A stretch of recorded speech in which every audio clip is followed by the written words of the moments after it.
My name is Jessica Worsham, and this is my PBL unit on heat transfer. The group that will be instructed with this PBL unit consists of 137 sixth grade students. These students are divided by gender into 6 45-minute classes. In each class, there are around 24 students, ranging in ability level and are very culturally diverse. Majority of these students are on a high 3rd grade to low 5th grade level in both reading and in math. There are at least 2 students in each class that are considered newcomers and speak little to no English and rely on another student to translate for them. I teach at Springfield Middle School, and it is home to around 700 6th, 7th, and 8th grade students. Over 86% of our students are classified as economically disadvantaged. In this 4-week unit, students will apply the scientific concept of heat transfer to design, test and improve a prototype of a house that stays cool in the summer, follow the engineering design process to create a final product, and present their final product and findings in a clear and concise way that explains how this project will help impact the world. These are the state objectives that are aligned with my PBL unit. They range from science standards such as scientific method, engineering design process, synthesizing information to determine cause and effect relationships, and analyzing various energy transformations, to 21st century standards such as present thoughts and ideas accurately in a compelling manner that enhances oral presentations through the use of technology. My guiding question is, how can you use the concept of heat transfer to design a thermal efficient house? With majority of my students being a part of a family that is considered economically disadvantaged, I think it's important for my students to understand how they can make their houses more thermal efficient so that they do not have to use their heating and air unit all of the time to be comfortable. Also, there are several construction companies building houses in our community right now. This will give my students a better idea to understand why certain materials are being used by the contractors. The students' final product will consist of a presentation of their final house design in PowerPoint to a panel of engineering executives. The panel of engineering executives will consist of an administrator from our school, a local community member that owns and operates his own construction business, and a local community member that installs and repairs heating and air units. Step 1 will consist of 1 to 3 days of activating prior knowledge and connecting to students' everyday experiences. We will begin by reading an article called Ice Houses Through the Years. We will then break into groups and discuss roles of each group member. We will then complete an icebox challenge. After reading and discussing the article Ice Houses Through the Years, students will be put into groups of 4. Each student within that group will be assigned a role. Role 1, facilitator. They will read directions, make sure everyone understands the task, make sure that everyone gets to work with the materials and gets to be a part of the lab. Role 2, materials manager. They will get materials, make sure everyone uses the materials appropriately and safely, make sure that everyone helps clean up, and then they will return the materials at the end of the activity. Role 3, spokesperson. They will make sure that everyone is recording observations accurately. That during the presentation, this person is in charge of organizing and distributing the work. The 4th and final role is questioner. This is the person who may call the teacher over for a question. Everyone in the group must agree what the question is, and the questioner must make sure that everyone understands afterwards.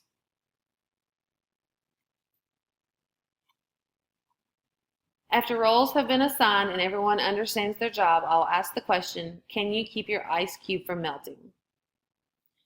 Groups will be given 10 minutes to use available materials to design and build a container that they think will keep their ice cube from melting.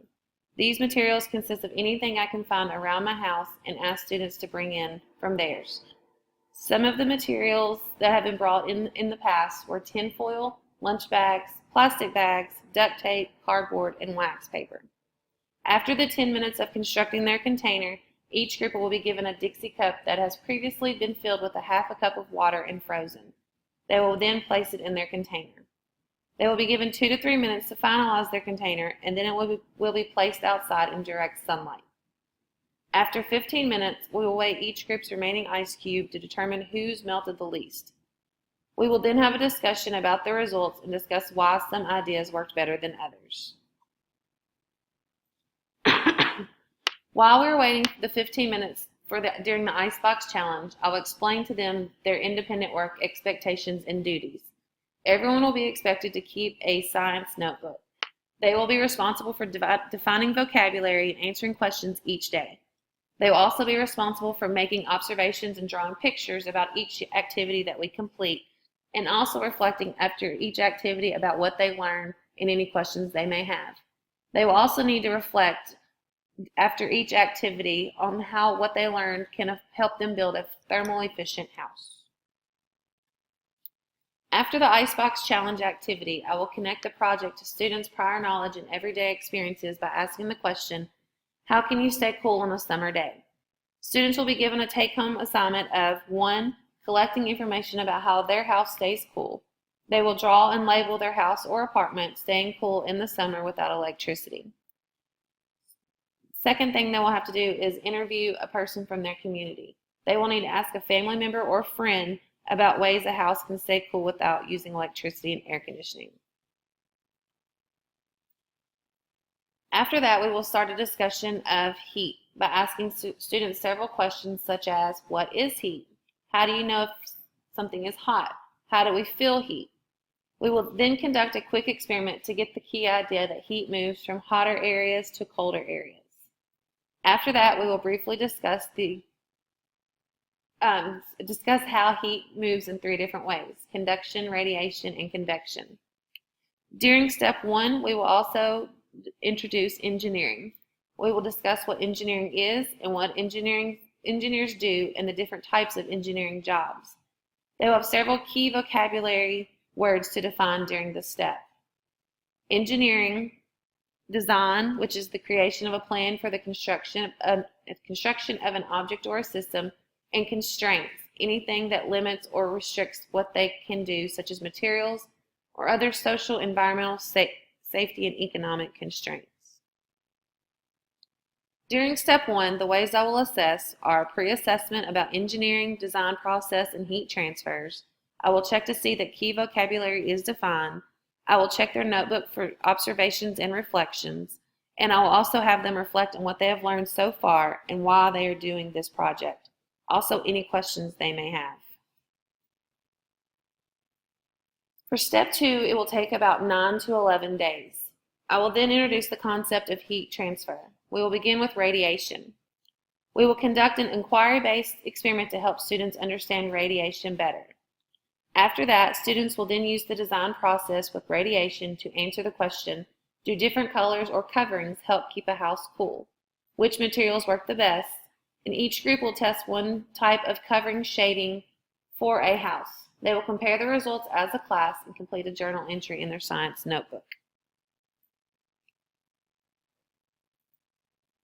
Next, we will discuss the heat transfer through conduction or direct contact. We will then conduct an inquiry-based experiment to help them understand conduction better. Students will then use the design process with conduction to answer the question, do different materials help keep a house cool? Which materials will work best?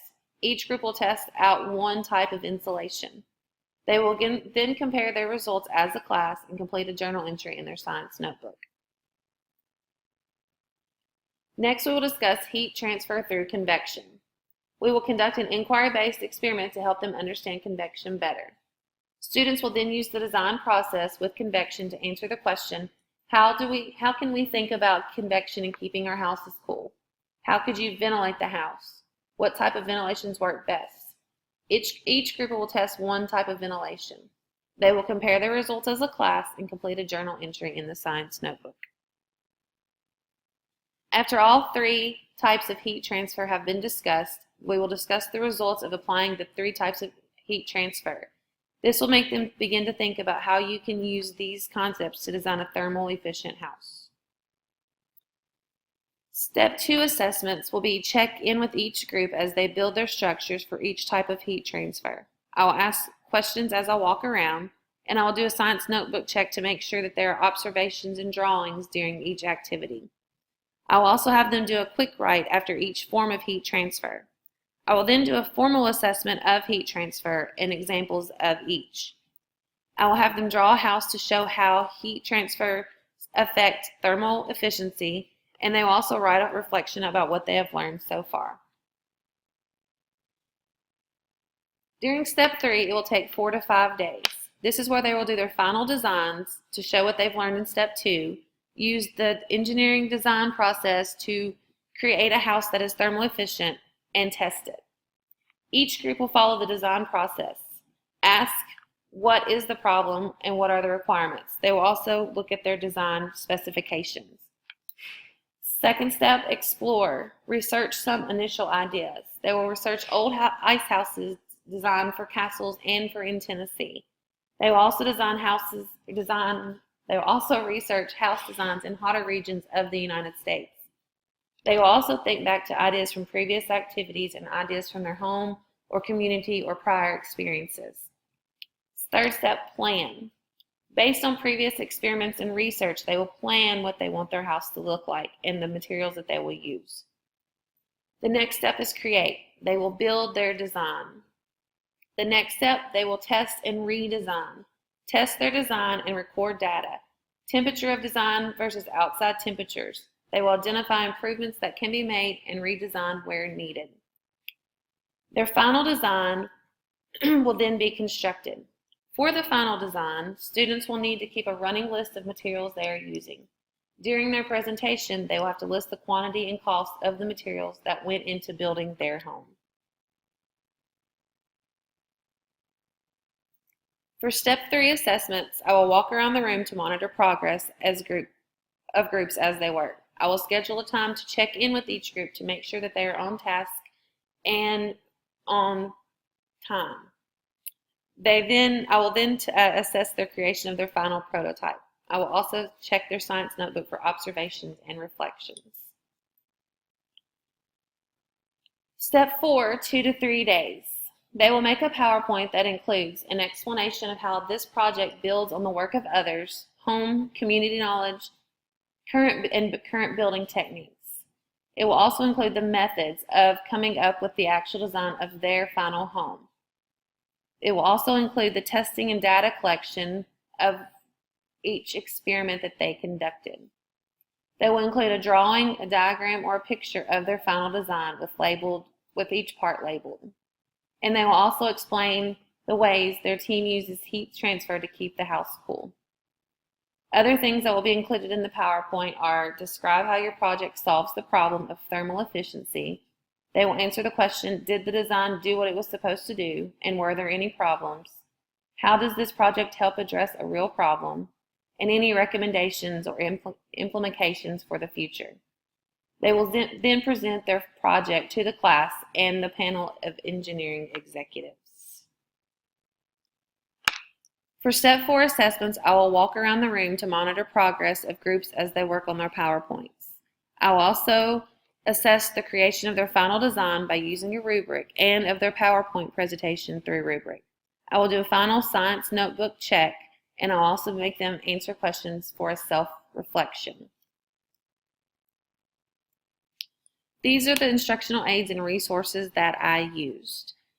The Ice Houses Through the Years was retrieved from www.thehindu.com, and this PBL was also taken, or parts of it were helped be constructed by the Save the Penguins STEM teaching kit from 2009.